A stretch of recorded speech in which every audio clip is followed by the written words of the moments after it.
I'll never smile again until I smile at you. I'll never laugh again. What good would it do?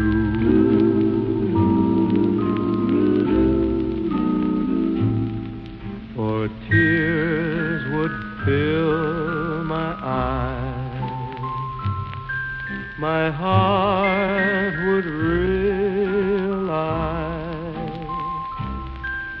that our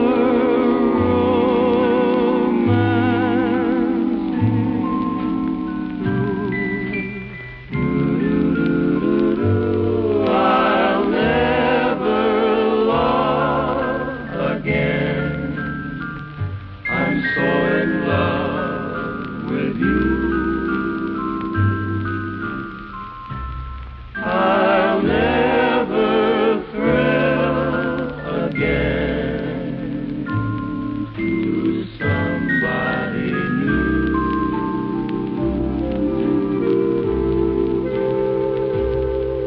Within my heart, I know I will never start to smile again until I smile at you.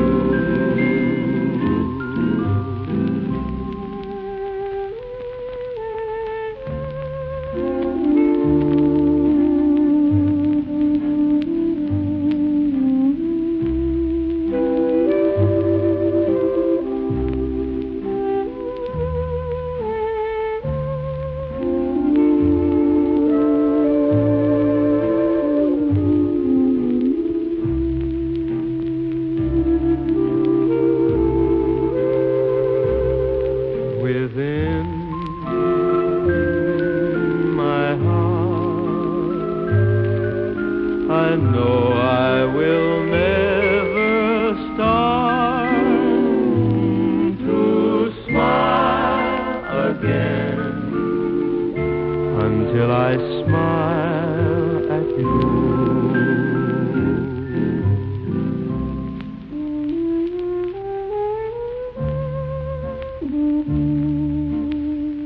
Until I smile at you.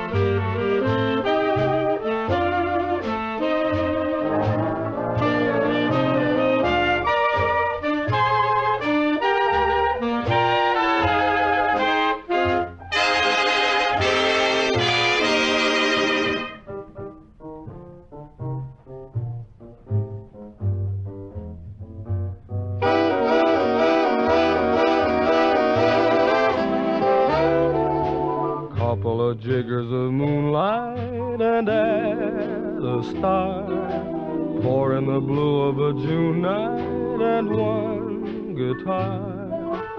Mix in a couple of dreamers and there you are. Lovers hail the moonlight cocktail. Now add a couple of flowers, a drop of dew. Stir for a couple of hours till dreams come true. As to the number of kisses, it's up to you.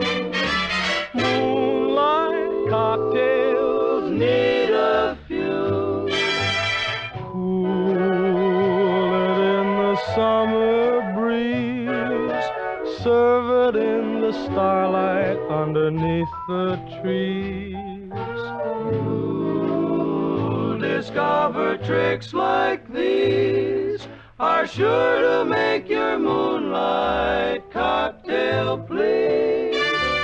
Follow the simple directions and they will bring life of another complexion where you'll be king. You will awake in the morning and start to sing. Moonlight cocktails are the thing.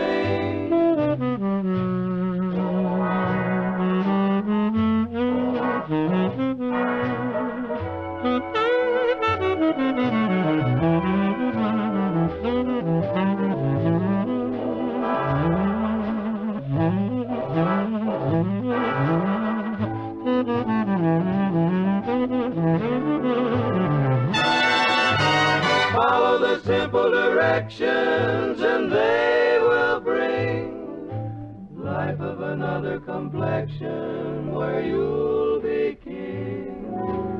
You will awake in the morning and start to sing. Moonlight cocktails are the thing.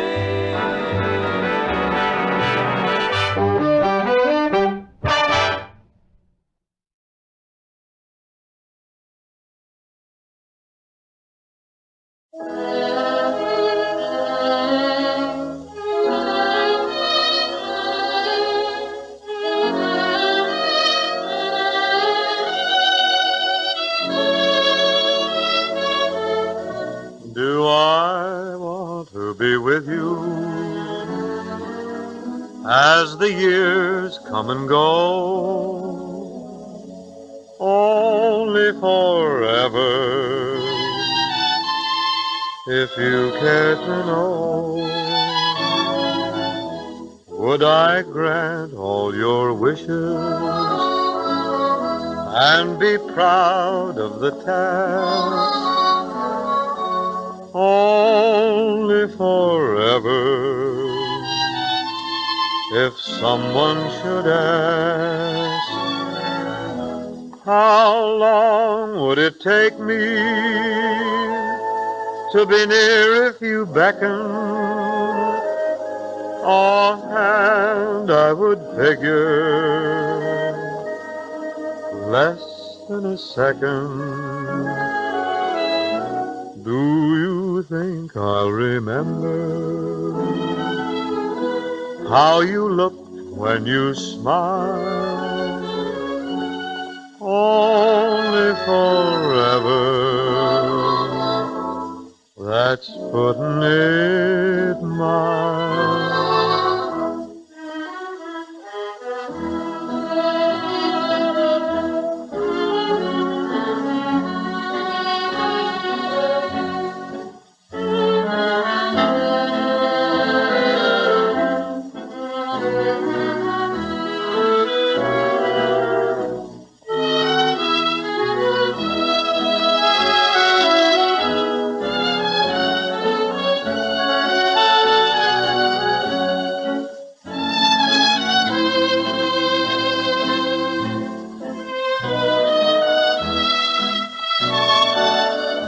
How long would it take me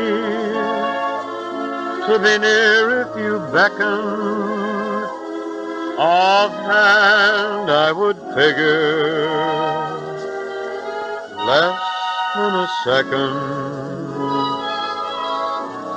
Do you think I'll remember how you looked when you smiled? Only forever, that's putting it mild.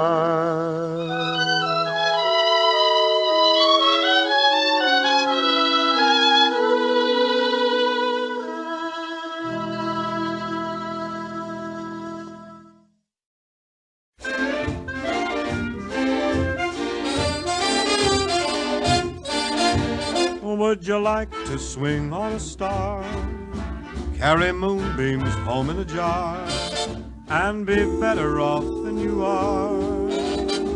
Or would you rather be a mule? A mule is an animal with long, funny ears, kicks up at anything he hears. His back is brawny, but his brain is weak. He's just plain stupid with a stubborn streak. And by the way, if you hate to go to school, you may grow up to be a mule. Or would you like to swing on a star, carry moonbeams home in a jar, and be better off than you are? Or would you rather be a pig? A pig is an animal with dirt on his face. His shoes are a terrible disgrace. He has no manners when he eats his food. He's fat and lazy and extremely rude. But if you don't care a feather or a fig, you may grow up to be a pig.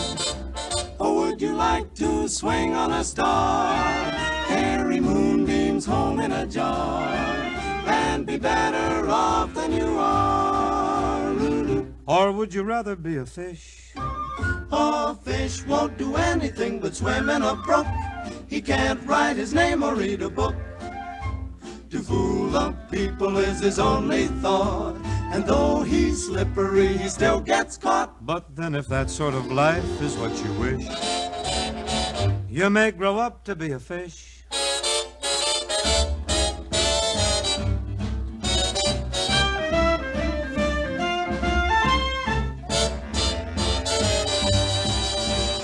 New kind of jumped up slippery fish, and all the monkeys are in the zoo. Every day you'll meet quite a few. So you see, it's all up to you. You can be better than you are. But You the could first be recorded swinging on a evidence of beef with blood star. comes at the 1904 World's Fair in St. Louis, Missouri. At that culinary carnival, a newspaper reported that a vendor caused a sensation with a novel invention called the hamburger. Though the vendor was never named, the hamburger took off. Pushcarts selling 5-cent burgers, as well as other quick meals, became as familiar to factory workers as the whistle and the time card.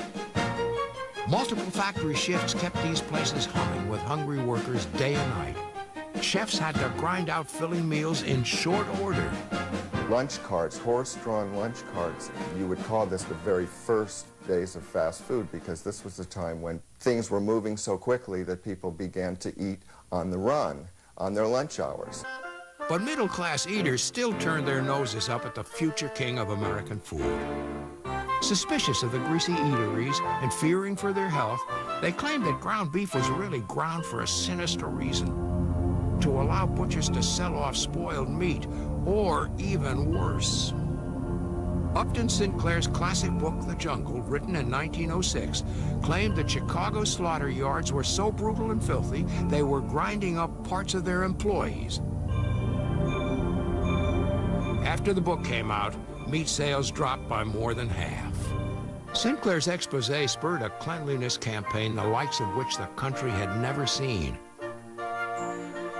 Cleaned-up factories in Chicago were actually open to the public, and slaughterhouse tours became tourist attractions. Still, the hamburger had yet to turn its greasy spoon reputation into a squeaky clean one. Luckily, Hamburger Walt, a Swede from Kansas, rose to the challenge. J. Walter Anderson was a short-order cook with an even shorter temper. It was Walt who smashed that meatball in a fit of rage back around 1915. And just squashed it down, and it became a patty. And from there, he found a roll to put it on, and unsubstantiated, but that is the beginning of our modern hamburger. Walt started his very own Wichita hamburger stand in 1916. He installed a counter, 3 stools, and a piece of flat iron for a griddle.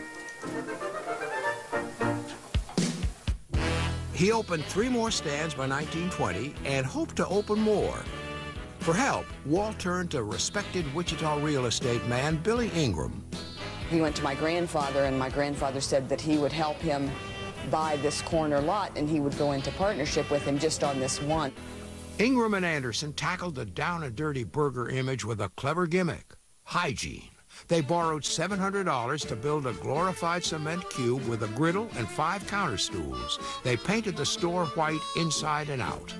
For the name, they chose 2 words that sent a clear message: white for purity and castle for strength and permanence.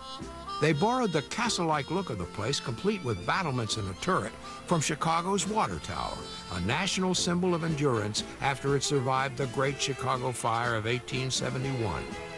"The day of the dirty, greasy hamburger is past," pronounced Billy Ingram, and he set out to prove it before the very eyes of his customers. And he took the good cuts of the meat, ground them up. Right behind the counter in full sight of everybody. Everybody knew exactly what meat was going into their burger. Each castle offered a simple menu: burgers, hot coffee, and cold soda pop, all served with a smile. At the outset, White Castle only employed men. A polite and well-groomed cook stood over the sizzling grill. He was under orders to trim his fingernails, shave carefully, and keep neat as a pin. Correct bad No breath, flashy jewelry. brush teeth, Be prepared to speak have shirt pleasantly, neatly button tucked all in shirts, ready buttons. to make suggestions. No body odor. But it was the cleanup man, whose sole job was to scrub the utensils and counters all day long, who really defined White Castle. They used to literally have to clean the inside and the outside of the building daily. The White Castle burger was small, almost bite-sized. It weighed just 1 ounce. Fresh burgers and buns were delivered to the castle twice daily, a welcome sight for burger skeptics. Then White Castle embarked on the country's first all-out burger marketing campaign. Their target, the greatest skeptic of all, Mom. Ingram had an inventive plan which would prove the little burgers that customers fondly call sliders, belly bombers, and beef cookies were not only safe, they were actually good for you. He contracted with the University of Minnesota Medical School. It's one of my favorite stories. I think it was for a period of 60 days, for 2 months, a medical student ate nothing but White Castle hamburgers and water. And they gauged his nutrition, they gauged his health along the way, and they proclaimed him to be fully healthy by the end of those 2 months. A normal child, the report boasted, could eat only White Castle burgers and water and grow to be healthy and mature. Ingram's ads urged customers to buy them by the sack, and they did. White Castle spawned dozens of imitators. The hamburger, which had once been a rough-hewn concoction made to order, was transformed into a sleek assembly line meal. By 1931, the demand for White Castle beef cookies was so great, they went from round to square, the better to fit 30 petite burgers snugly on a grill without wasting 1 iota of space. After a Cincinnati grill man discovered a broken patty cooked faster, 5 evenly spaced holes would be pressed into the meat. During World War II, as America's young men were swept into uniform, women took men's places behind the White Castle counter, a trend which has continued to this day. Eventually, White Castle restaurants would serve 91.5 million hamburgers in a single year. The grillers could produce 3,000 burgers an hour, and customers could easily eat a dozen in a sitting. By cleaning up the shop and selling burgers as health food, Billy Ingram and Walt Anderson had reinvented the hamburger and had turned it into a national favorite.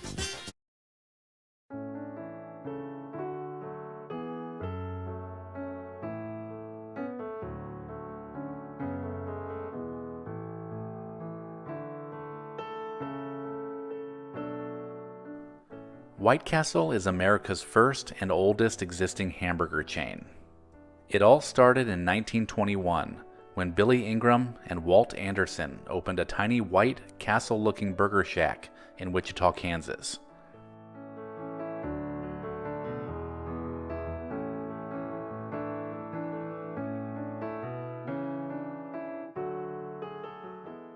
They started the business with $700 and an idea of selling small, square, 5-cent hamburgers by the sack.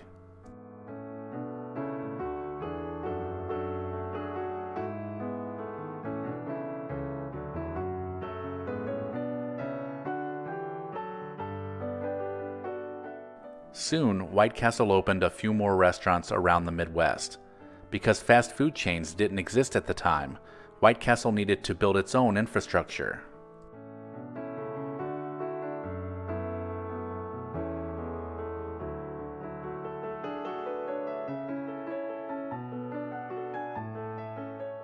The chain opened bakeries, meat plants, and warehouses.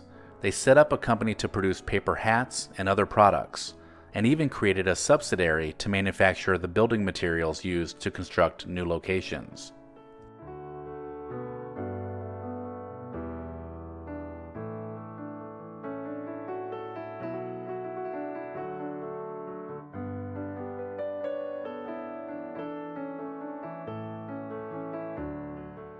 Ingram and Anderson came up with the name White Castle by combining two words that conveyed both purity and strength.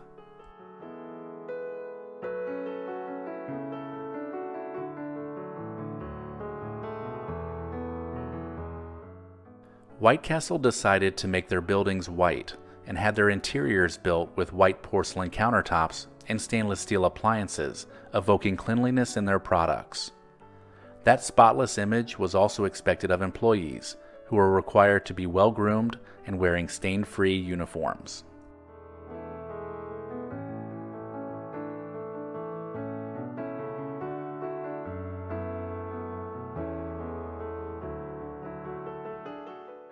At the time, there was a stigma about hamburger meat being dangerous and unhealthy.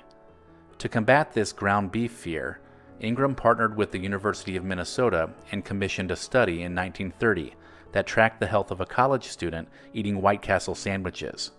The study found that the student, who ate nothing but their hamburgers and water for 13 weeks, was in top physical health.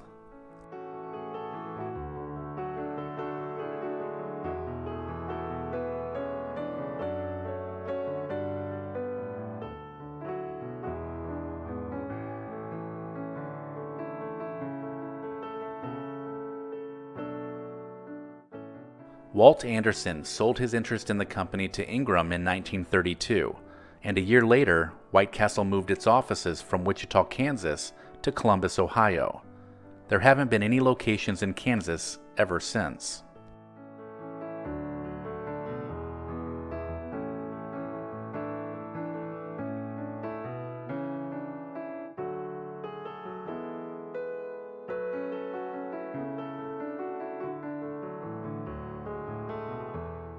White Castle's signature burgers are called sliders. When the company first began, the burgers were cooked by placing small balls of ground beef on a grill with diced onions on top. The ground beef was flattened and flipped before a bun and pickle were added. Each slider was sold for 5 cents.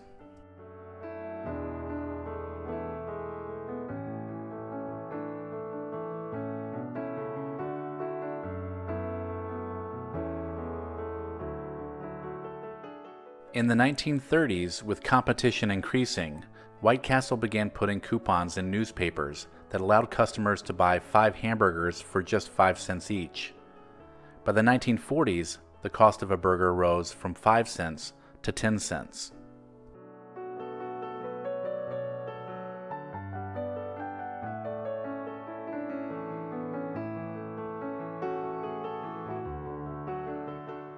Cooking the hamburgers the original way began to take up too much time, so in 1954, employee Earl Howell suggested they poke holes in the patty before cooking. This allowed the patty to cook faster and eliminated the need to flip them over.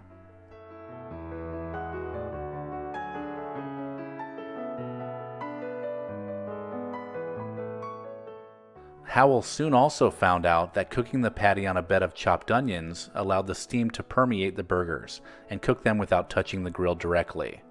Today, all White Castle hamburgers are still steamed this way.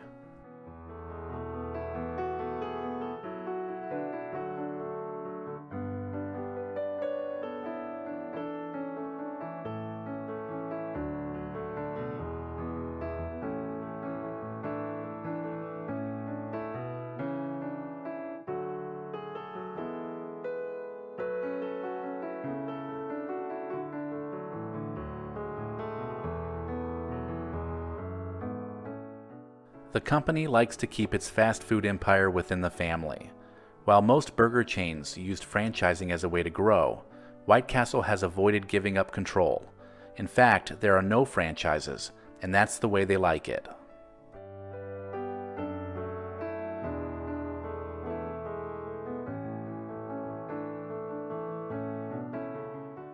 Billy Ingram also refused to build his company with debt, so everything was paid for with cash. This may be the reason the company was quickly outpaced by other fast food restaurants and never grew past its regional operations in the Midwest.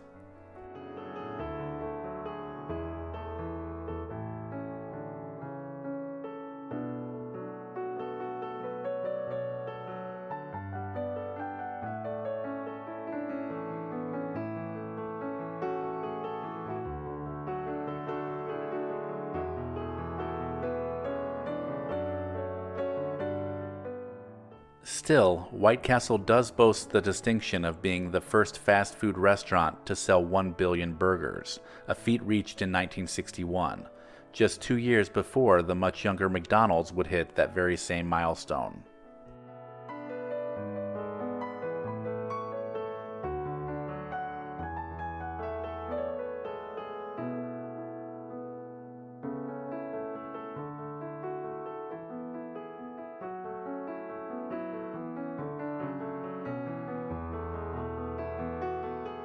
In a sea of fast food competitors, White Castle still stands out as one of the most beloved and crave-worthy places to grab a bite.